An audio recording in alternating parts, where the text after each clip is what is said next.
Well, it has now been over 2 months since the toxic train derailment in East Palestine, Ohio.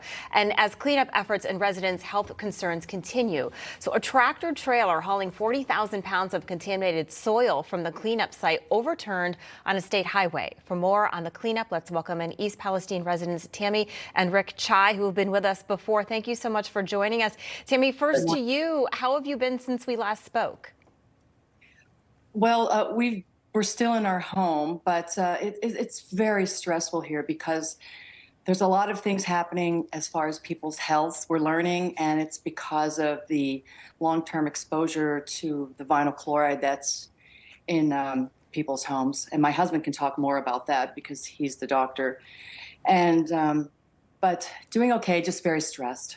Yeah, I can't even imagine. Rick, so I was reading some reports, and residents say that they suffer from vision impairment, shortness of breath, they have a sore throat. Talk to us more about that, and what are people saying that they're experiencing right now?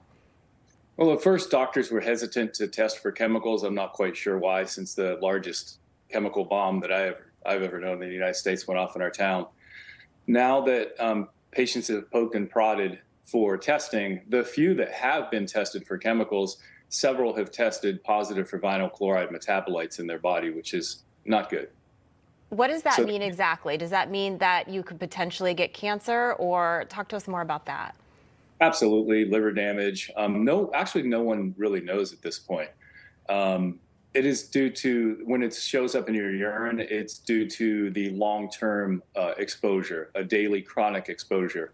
Over time. As it builds up in your body, you start basically peeing it out. So many residents want to move, and they don't have the funds to do it. And some of them are finding homes, but they have 2 mortgages they'll have to pay. So we started a GoFundMe specifically to move people out of town. And it's at East Palestine Off the Rails on GoFundMe.com.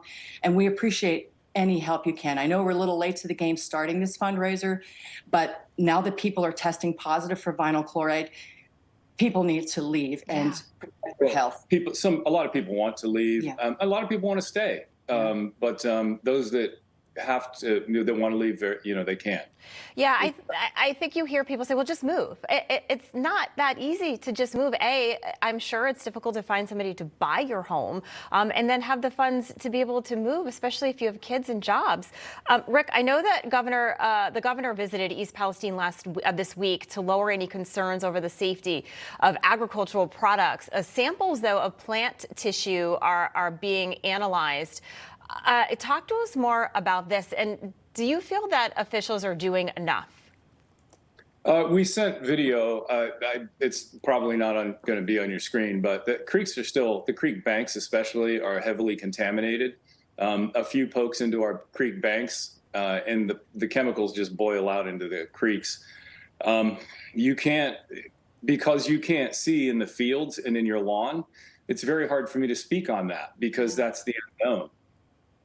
Yeah, talk to us about the water supply, because I know you have taken video and we've shown that previously, so it doesn't seem like things are getting better.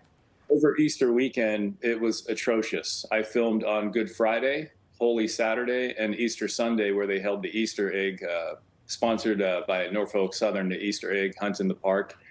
And the creek, I was in the creek in the park, and it was just horrible.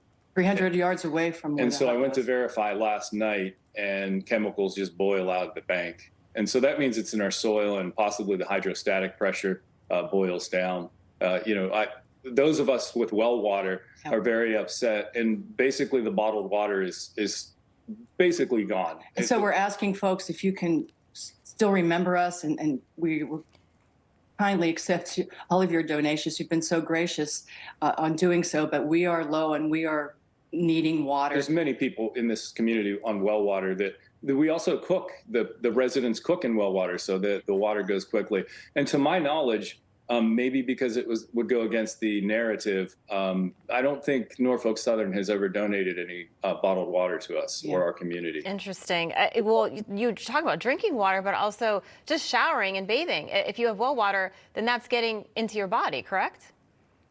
It possibly can. If it's leaching down from the creeks, we don't know how long that's going to take. Perhaps it's not there now, but I do know that some residents in Negley have contacted me, and their water is showing up signs of benzene. So I'm not sure if that's correct, but there are people in town on city water that go to a hotel once a week to shower. yeah.